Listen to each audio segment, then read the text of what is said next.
खाल उतार दी दास ने अज्ञान की। इन सभी आचार्यों की, शंकराचार्यों की, जितने भी मंडलेश्वर थे, ये डुप्लीकेट आदमी है, इनके पास तत्व ज्ञान नहीं है। और ये महर्षि दयानंद, ए भगवान, इतना नकली आदमी, इसका कोई ज्ञान प्रमाणित नहीं, इसकी कोई रहनी करनी स्वस्थ नहीं, और इसको महर्षि मान करके आज तक हम आदर की दृष्टि से देखा करते थे। देखो, आदमी तो मानो आदरणीय होता है, लेकिन उसकी जो सीख थी वो आधार था कि वेदों अनुसार ज्ञान बता रहा हूं मैं, और सत्यार प्रकाश लिख दिया, वेद अनुसार लिखा मैंने। जब दास ने वेदों को देखा, इसलिए महर्षि दयानंद के ज्ञान को वेदों से मिलाया कि यदि इसका ज्ञान वेदों से मिलता हो, और कबीर भगवान का ज्ञान तो सर्व वेदों का निष्कर्ष है,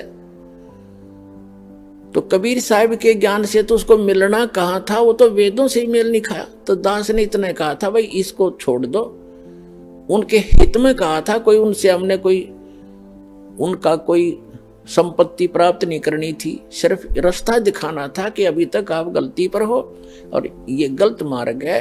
महर्षि दयानंद को वेद ज्ञान नहीं था, आप वेद को सच्चा मानते हो, वेद में ही देख लो। अब आम जनता जो आर्य समाजी है वो कौन है? हमारे भाई हैं, बहन हैं, मामा और बुआ के भाई बहन बेटियां हैं।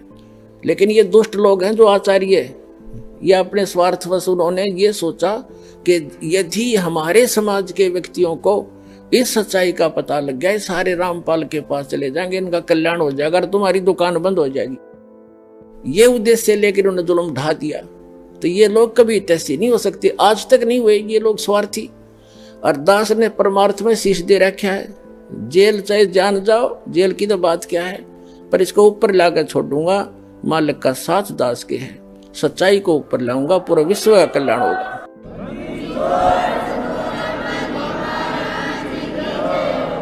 एक भक्त बता रहा था, बोला जी एक सतलोक आश्रम क्रोथा जो हमारा नहीं दे रहे, इनके साथ ऐसे बनेगी। एक व्यक्ति था, उसने कोई गलती कर दी तो पंचायत हुई, उसने फैसला कर दिया भाई 100 रुपये जुर्माना कर दे और चाहे 100 प्याज खा ले, इनमें से एक सिलेक्ट कर ले। वो बोला मैं प्याज खा लूंगा 100, वो ना खाएगे 20-30 खा गए। फिर तीसरा ऑप्शन रखा था, चाहे जूते खा ले 100, इन तीनों में से कोई एक सिलेक्ट कर ले। नो बोला मैं जूते खा लूंगा, प्याज नहीं खाए। 2-4 अच्छे लगते हैं जूते भी, नाट के जूते नहीं खाओ, 100 रुपये दे दूंगा। तो उन्हें प्याज भी खाए और जूते भी खाया, तो आखिर में जुर्माना भी देना पड़ा, दिया, पांडा छुटा। तो इन गेला न्यो बनेगी। हाई कोर्ट न राय, सुप्रीम कोर्ट न राय रही, फिर बकवाद कर रहे हैं। 1.5 महीना हो गया सुप्रीम कोर्ट के आदेश को आज तक देना नहीं चाह रहे हमारे को। शर्मा मार ली उस आश्रम ने, मारा डूंडा ठहरा क्या परमात्मा ने। तो पुण्यात्माओं, ये नीचता की हद कर रखी इन लोगों ने।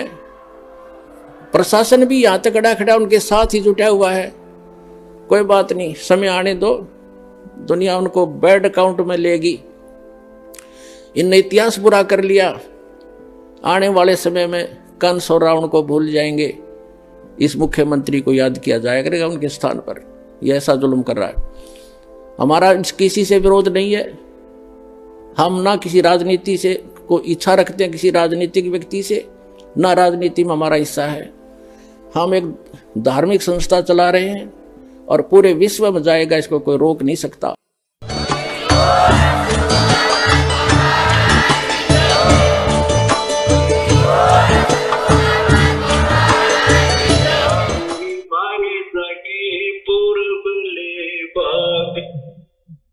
आज गुरु तरस दिखाएगी, सखी मारे सगे पूर्वले बाग, आज गुरु तरस दिखाएगी।